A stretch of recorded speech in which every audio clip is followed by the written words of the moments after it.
Alguns anos atrás, tinha lá um jovem de 19 anos chamado Jonathan Edwards. Ele viveu bem perto de onde nós ficamos nos Estados Unidos há algum tempo atrás. E Jonathan Edwards, conhecedor de todas as suas fraquezas e do poder destruidor de seu pecado, ele resolveu manter certas ações para viver para a glória de Deus. Ele então criou lá 70 resoluções. E ao introduzir essas 70 resoluções, Jonathan escreveu: lembre-se de ler estas resoluções uma vez por semana. Jonathan Edwards, aos 19 anos, escreveu 70 resoluções para a sua vida e procurou se lembrar dessas resoluções uma vez por semana. Assim como Jonathan Edwards, eu também procurei me lembrar das resoluções que apresentei a vocês no início de 2015. É verdade que não foi uma vez por semana, assim como Jonathan Edwards, mas ainda assim me lembrei das 8 resoluções que apresentei no sermão no início de 2015. E quanto a vocês? Vocês se lembraram das resoluções apresentadas num dos primeiros sermões de 2015? Independentemente de você ter se lembrado ou não, é hora de nós revermos as resoluções, pois elas são resoluções para a vida e não somente para um ano. Lembre-se, as resoluções apresentadas não são minhas. Elas foram apresentadas originalmente por Daniel Santos, professor de Antigo Testamento no Centro de Pós-Graduação Andrew Jumper, em São Paulo.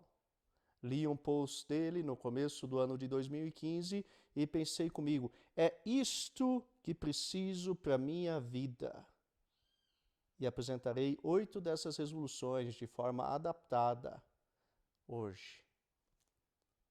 Em primeiro lugar, resolvo não ouvir mais opiniões alheias até que eu saiba a fonte de tais opiniões.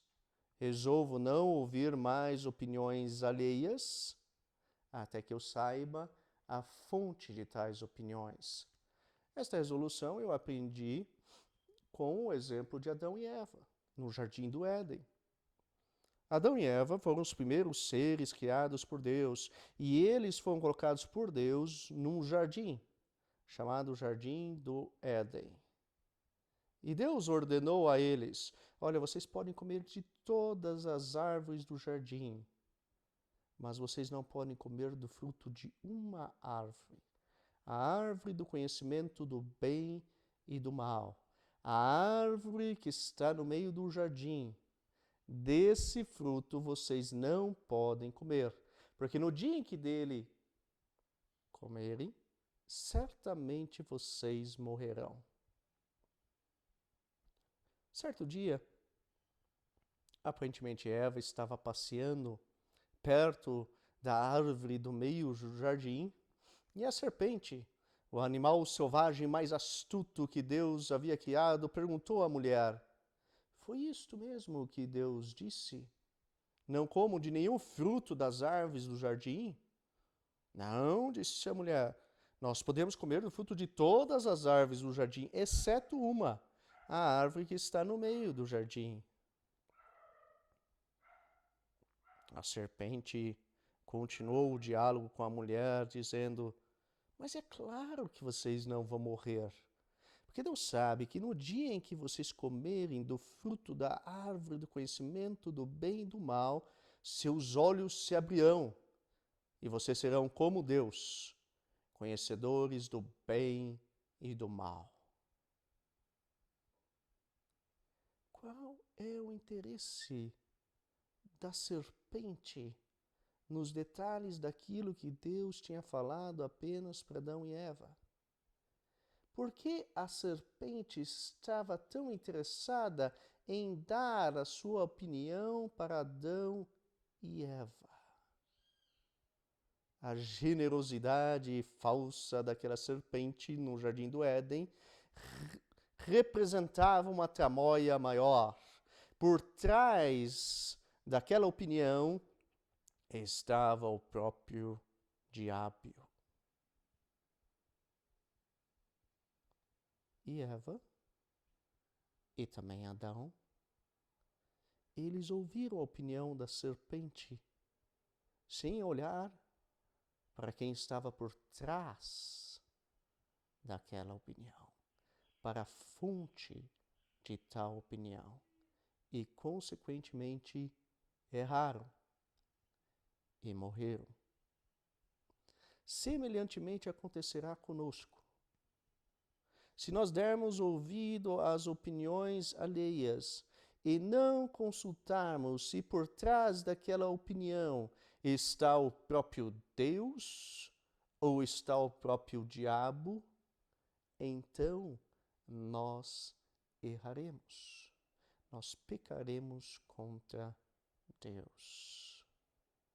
É preciso que nós resolvamos sempre saber a fonte de uma opinião, para saber se por trás dela está o próprio Deus ou o próprio inimigo de Deus. Resolvo, portanto, em primeiro lugar, não ouvir mais opiniões alheias, até que eu saiba a fonte de tais opiniões. Em segundo lugar, resolvo não mais cooperar com projetos de outras pessoas cuja motivação não represente aquilo que eu sou. Esta resolução eu aprendi com o episódio da Torre de Babel, como lemos lá em Gênesis capítulo 11.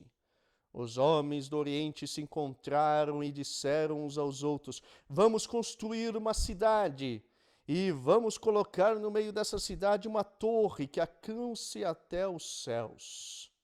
Assim o nosso nome será famoso e não seremos espalhados por sobre a face da terra.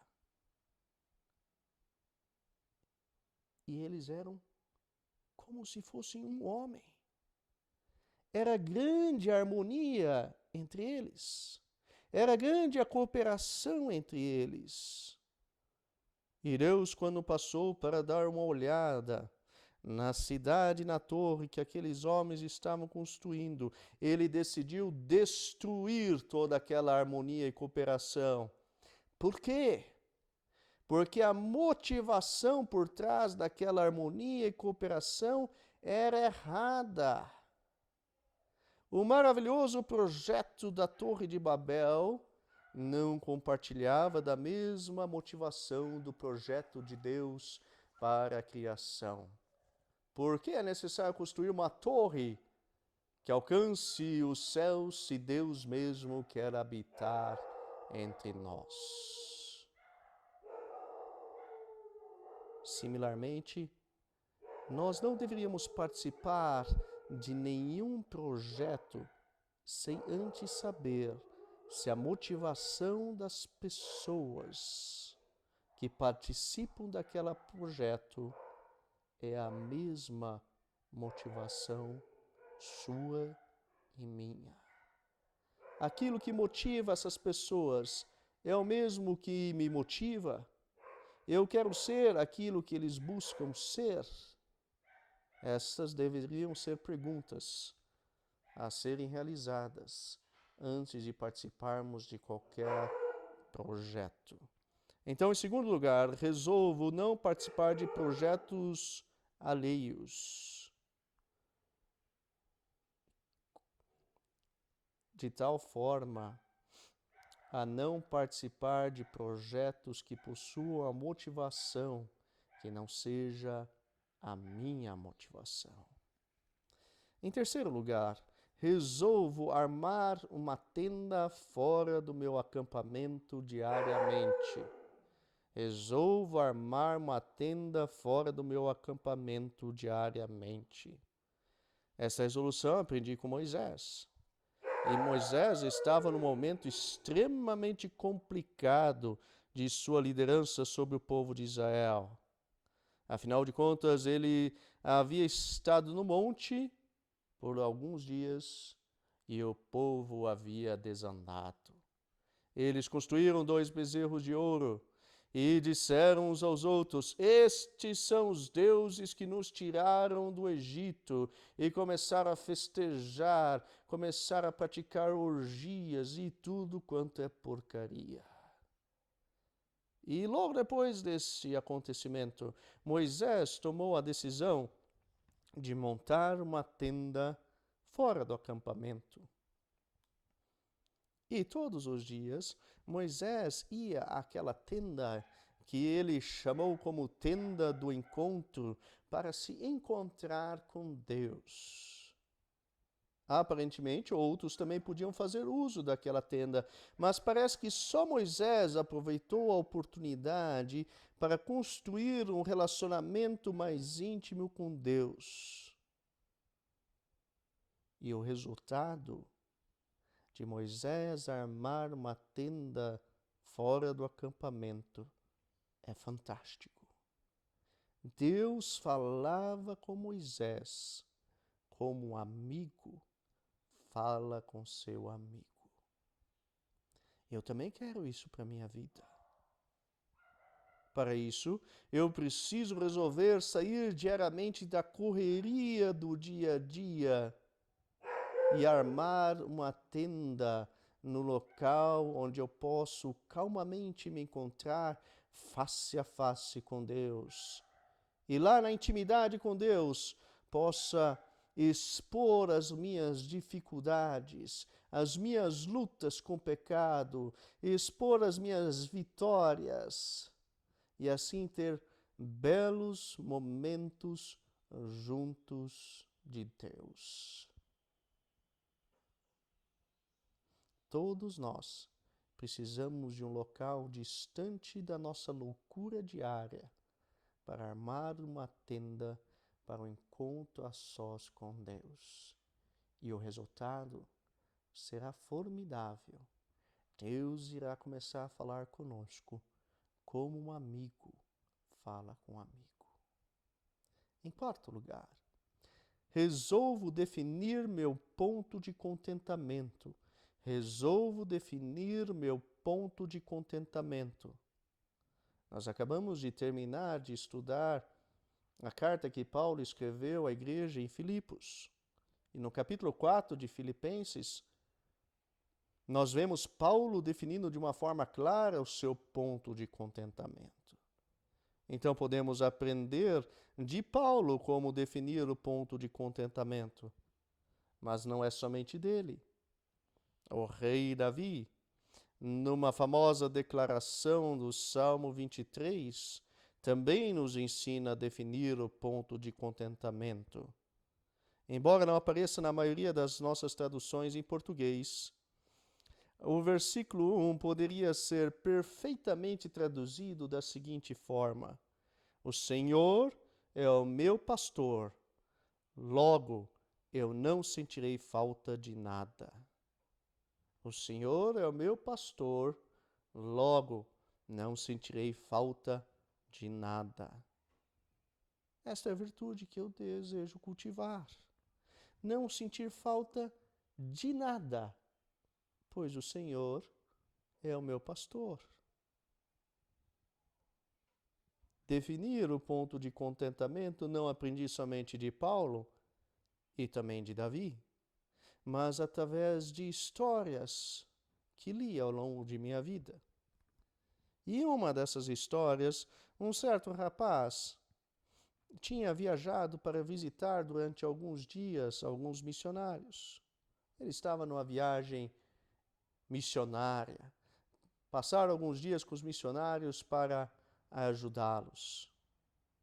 E um dos papéis que foi dado àquele jovem foi liderar a música em pequenas reuniões.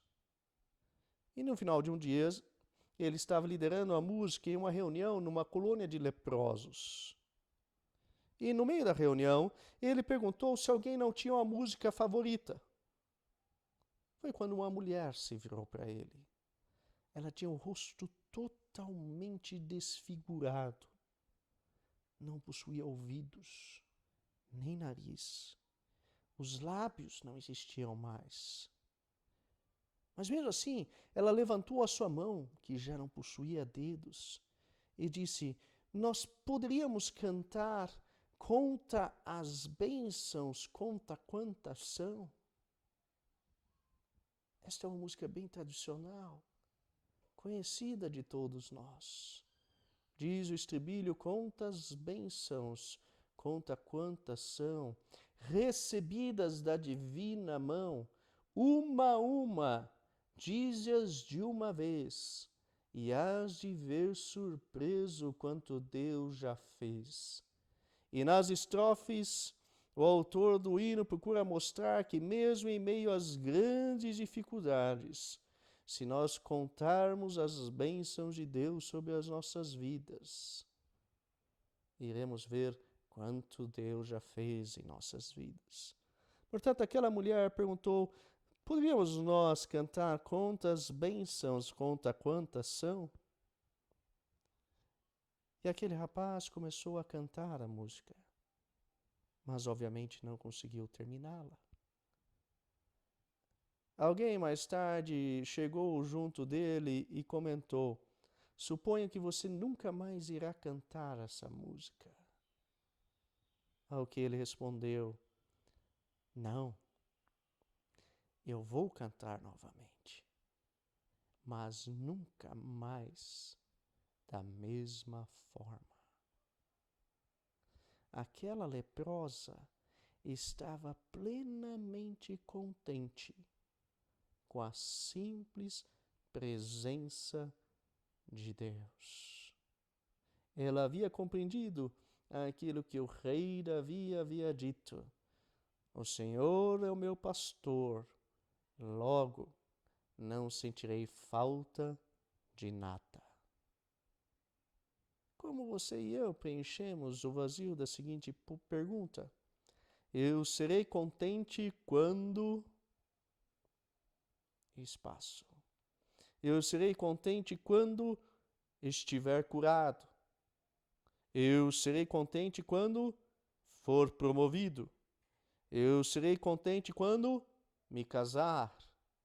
Eu serei contente quando tiver filhos.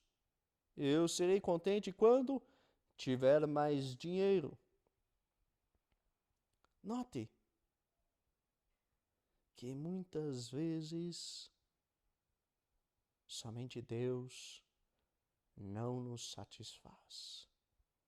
Falta-nos contentamento.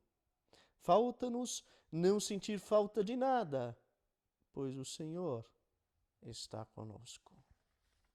Portanto, em quarto lugar, preciso resolver definir meu ponto de contentamento. Quinta resolução: preciso criar o hábito de caminhar e deixar a vida sedentária. Esta resolução eu aprendi com um personagem bíblico chamado Enoque. E este Enoque ele ficou conhecido porque andava com Deus. Eu sei o que você está pensando. O andar ali com Deus não quer necessariamente dizer exercício físico. Sim, mas mesmo assim indica que enquanto Enoque andava, ele o fazia com Deus. Aparentemente nós não fomos criados simplesmente para andar, mas para fazê-lo com Deus. E eu gostaria de sugerir 3 formas que nós podemos andar e assim nos exercitar, mas fazer isso com Deus. Uma primeira forma que você e eu podemos andar com Deus é fazendo caminhada visando evangelizar outras pessoas. Lembro-me ainda do ano de 1994, quando comecei a estudar numa escola nova. uma escola conhecida como Hércules Maimone. Era o primeiro ano do ensino médio. E no final do primeiro dia de aula, eu, que era extremamente tímido, não tive coragem para chegar para ninguém e perguntar qual ônibus eu deveria pegar para ir até o centro da cidade. Para daí, a partir do centro da cidade, pegar o ônibus até o meu bairro. Então, fui caminhando os 3 quilômetros até o centro da cidade. E isso virou um hábito. Todos os dias eu caminhava aqueles 3 quilômetros até o centro da cidade. E colegas de minha sala viram isso e começaram a caminhar junto comigo. E esta foi uma excelente oportunidade para evangelizar aqueles colegas. E graças a Deus, um deles se converteu. Hoje é o meu cunhado, é o Ellison. E durante agora aquelas caminhadas, eu não somente podia evangelizar, mas também discipular o Ellison. A atividade física era muito boa, de caminhar esses 3 quilômetros, mas muito melhor que a atividade física era aquilo que acontecia ao longo da atividade física. Uma segunda forma que você e eu podemos andar com Deus, nos exercitando, mas fazendo-o com Deus, é por algo que se encontra no destino. Um destino nobre, um destino que envolve o próprio Deus, é uma grande motivação para nós caminharmos, nos exercitarmos. Ainda me lembro como diversos jovens de nossa igreja, tais como Cleito e Wilton, caminhavam cerca de 3 quilômetros para participarem das reuniões da Igreja Batista Central. Quando estivemos nos Estados Unidos, propositadamente não tivemos carro, para que reaprendêssemos a importância de caminhar. E íamos caminhando até as reuniões da igreja, cerca também de 3 quilômetros. Era um exercício fantástico e extremamente motivador. Afinal de contas, no final da caminhada, havia uma reunião da Igreja de Cristo. E lá ouviríamos a palavra, cantaríamos, teríamos comunhão com outros crentes. E no retorno podíamos celebrar tudo aquilo que havia acontecido conosco. Decida andar para a igreja. E assim você poderá literalmente andar com Deus. Isso milhares de cristãos fizeram ao longo da história da igreja. E aparentemente hoje as pessoas não podem mais andar sequer alguns metros para participar das reuniões da Igreja de Cristo.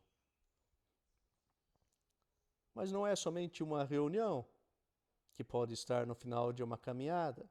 Há outros objetivos nobres que podem estar no final de uma caminhada. Por exemplo, uma Bíblia. Uma simples Bíblia. Me lembro de histórias de perseguição, por exemplo, na China, onde existia lá um senhor de idade que já não se levantava por 2 anos da cama. E ele não tinha uma Bíblia. E ele ficou sabendo que o missionário havia chegado a um vilarejo relativamente distante do seu.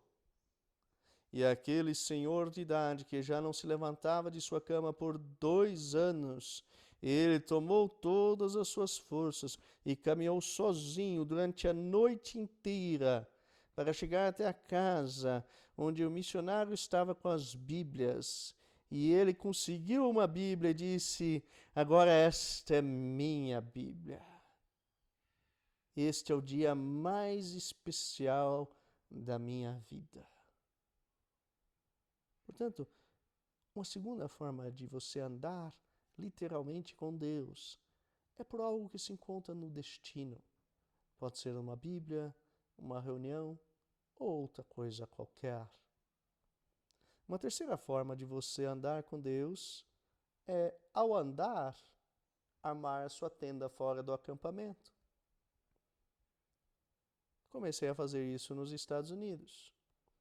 Lá, a minha casa ficava a 10 quilômetros da universidade onde estava realizando meu pós-doutorado.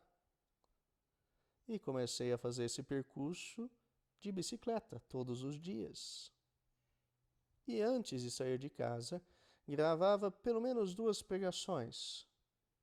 E ouvia uma pregação na ida e uma pregação na volta. Foi excelente para a minha vida espiritual ouvir aquelas pregações. Quando não ouvia as pregações, aproveitava aqueles momentos de bicicleta para orar pelos queridos irmãos em Campo Grande, pelos missionários, pelas minhas tribulações, por questões relacionadas à família e assim por diante.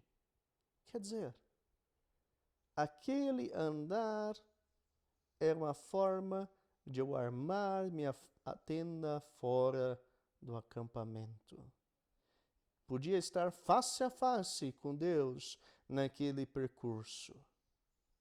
E Deus, de certa forma, podia falar comigo como um amigo fala com um amigo. Ainda hoje, diversas vezes caminho ao longo da semana e sempre levo comigo alguma pregação, alguma palestra que irá me edificar enquanto caminho. Muitas vezes não tenho vontade nenhuma de me exercitar, mas quando me lembro aquilo que irá acontecer ao longo do meu exercício, então imediatamente pego os meus tênis, calço os mesmos e vou caminhar para que eu possa ter o meu momento face a face com Deus. Portanto, há diversas razões nobres pelas quais você pode, ao longo deste ano em sua vida, caminhar.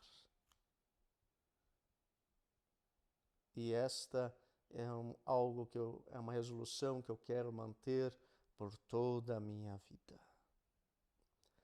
Sexta resolução. Preciso cantar um novo cântico. Esta resolução aprendi com aquela música que nós cantamos, que é do Salmo 96. Cantem ao Senhor um novo cântico. A vida cristã, ela naturalmente exige a repetição de certos itens. Precisamos repetidamente orar. Precisamos repetidamente ler a palavra. Precisamos repetidamente nos reunir com os irmãos. E assim por diante. E é muito fácil, quando fazemos coisas repetidas, fazermos essas coisas de forma automática, sem estar de fato presente na oração, sem de fato estar com a mente na palavra de Deus, sem de fato estar presente numa reunião da igreja, cantando os hinos de forma automática e assim por diante. Assim, um excelente energético espiritual para a nossa vida cristã é fazer esses atos repetidos, mas de uma forma nova. Ou seja, podemos orar novas orações. Podemos cantar cânticos novos. E é por isso que procuramos introduzir nas reuniões da nossa igreja frequentemente músicas novas. Podemos ler outros livros da Bíblia que ainda não têm todos os versos sublinhados. E assim por diante. Então esta é uma boa resolução para a vida. Cantar um cântico novo. Sétima resolução. Preciso parar de espancar minha jumenta. Esta resolução aprendi com a história de Balaão. Balaão era um profeta de Deus. Israel estava acampado num certo lugar que ficava bem diante de um povo inimigo de Israel. E o rei desse povo inimigo de Israel era Balaque. E Balaque queria amaldiçoar o povo de Israel. E para amaldiçoá-lo, ele queria contratar os serviços de Balaão. E então ele enviou seus mensageiros para Balaão e disse: olha, eu te pago tanto se você amaldiçoar o povo de Israel. E Balaão, como um profeta de Deus, foi consultar a Deus se Deus queria que ele amaldiçoasse ou não o povo de Israel.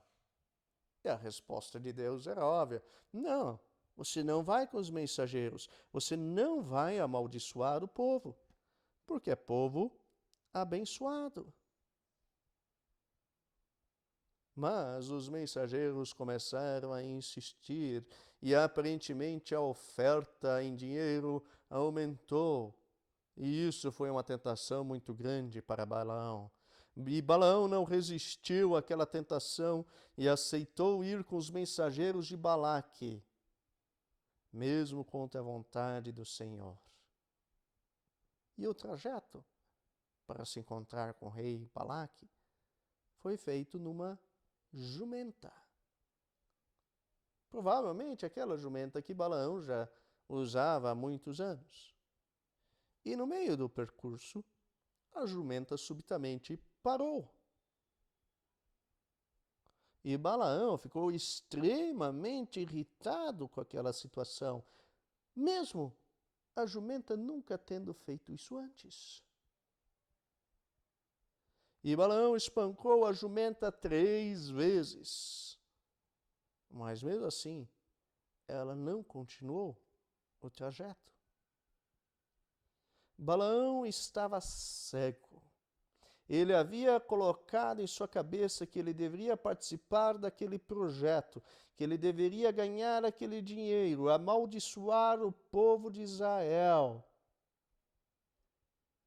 E não conseguiu observar que a companheira dele de muitos anos não estava querendo acompanhá-lo, porque havia uma coisa errada no caminho.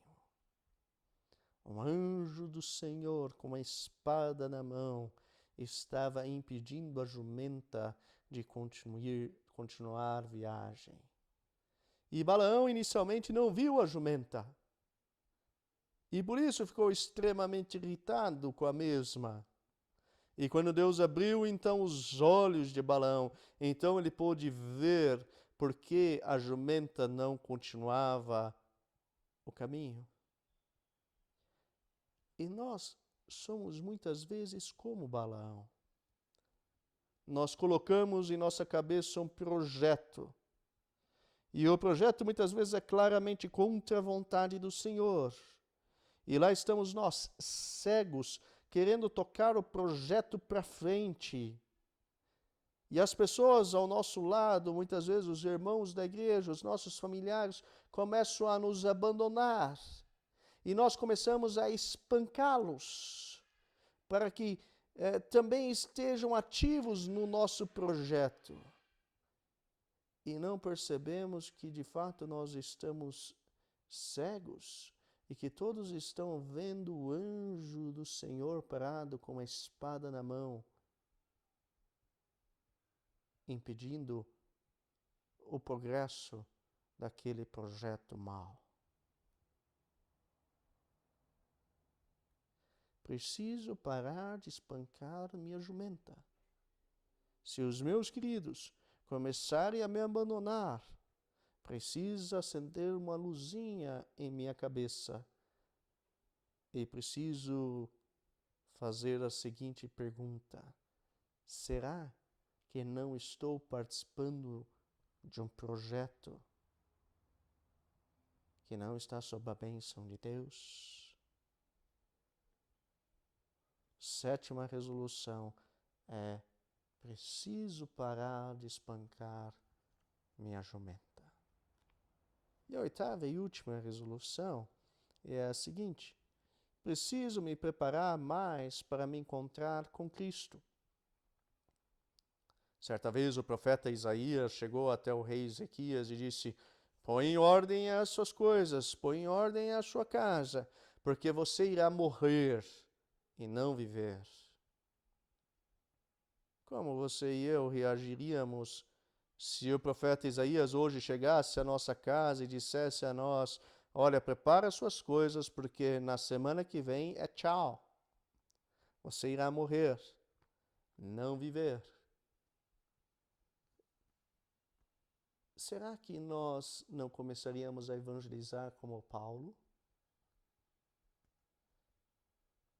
Será que nós não nos tornaríamos mártires como Estevão? Será que nós não começaríamos a acordar no meio da noite e fazer orações a Deus, assim como Davi? Será que nós não começaríamos a acordar de madrugada como John Wesley, para meditar na palavra e orar? Será que nós não começaríamos a orar como Martinho Lutero, pelo menos 2 horas por dia? O que você e eu faríamos se o profeta Isaías chegasse a nós e dissesse: prepare aí as suas coisas, porque você irá morrer e não viver? Aqui me lembro de um personagem que não precisou colocar nada em ordem para morrer. Paulo. Paulo, no final da sua vida, ele diz: olha, eu fiz tudo. Eu fiz tudo aquilo que Cristo queria que eu fizesse aqui na terra. Eu estou pronto para partir. De fato, será um prazer para mim partir e estar com Cristo. E muitos de nós nem sabem o que deve fazer aqui na terra. Paulo sabia e ele estava pronto, preparado para se encontrar com Cristo. Muitas vezes, quando vamos viajar, na dúvida, nós colocamos algo na nossa mala. Agora, por exemplo, nessa semana, eu tenho um orientado de doutorado que vai fazer parte do seu doutorado nos Estados Unidos. E aparentemente ele nunca foi para um país onde às vezes chega a fazer menos 20 graus Celsius. E ele então estava me contando aquilo que ele iria colocar na mala. E aparentemente, apesar de não dizer, ele, na dúvida, estava colocando na mala. Afinal de contas, vai passar lá 1 ano. Pode ser que precise daquele item.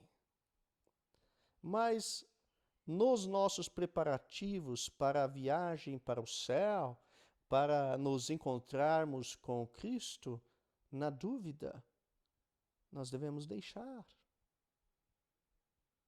Muitas vezes ficamos na dúvida se devemos participar daquele projeto ou não, se devemos fazer este ato ou não. Então deixe. Não faça. É melhor fazer as coisas tendo certeza que está agradando a Deus e não ficar na dúvida se está ou não agradando a Deus. Finalmente, é importante que nós saibamos o que colocar na mala. Tenho a impressão que muitos de nós têm colocado em sua mala para o céu itens tais como uma casa, um carro, roupas, educação e assim por diante. E aparentemente essas pessoas acreditam que quando chegarem no céu para se encontrar com Cristo, vão abrir a sua mala e dizer: ó Senhor, eu trouxe aqui a minha casa. Eu trouxe aqui o meu título de doutorado. Mas o senhor vai dizer, mas espera aí, eu não preciso de casa aqui não. Aqui tem as mansões preparadas por mim. O que então nós devemos colocar na mala? Devemos colocar na mala aquilo que possui valor eterno. As pessoas, por exemplo, possuem valor eterno. Portanto, deveria colocar na minha mala o investimento que eu faço na vida de outras pessoas. Às vezes, pessoas que não conhecem a Cristo e que precisam conhecer, e que eu pego meu carro e viajo 50 quilômetros para estar lá com elas e apresentar o Evangelho de Cristo. Ou para um outro vizinho que às vezes está passando por necessidades, não conhece a Cristo, e através de minha boa ação, ele então conhece o amor de Cristo em sua vida. Ou através do investimento que eu faço na vida de outras pessoas, discipulando as mesmas, ensinando as mesmas tudo aquilo que Cristo nos ensinou. Isso. Esses são itens excelentes para colocar na mala. E esses itens, de fato, nós poderemos encontrar nos céus. Nós poderemos encontrar aquelas pessoas com as quais falamos, e Deus fez uma obra maravilhosa na vida delas, as transformando, as tirando do reino das trevas e transportando para o reino de luz. Portanto, precisamos aprender a nos preparar da forma certa para nos encontrar com Cristo, colocando na mala os valores, os itens certos, que possuem valor eterno, e não os demais itens. E, finalmente, na dúvida, deixando por aqui mesmo, não sendo necessário nós levarmos para nos encontrarmos com Cristo. Portanto, a oitava resolução é: preciso me preparar melhor para me encontrar com Cristo. 8 resoluções simples. Talvez ainda precisaríamos batalhar um pouco para chegar nas 70 de Jonathan Edwards. Mas se nós praticarmos essas 8 resoluções, nós estaremos dando passos grandiosos para glorificar a Cristo.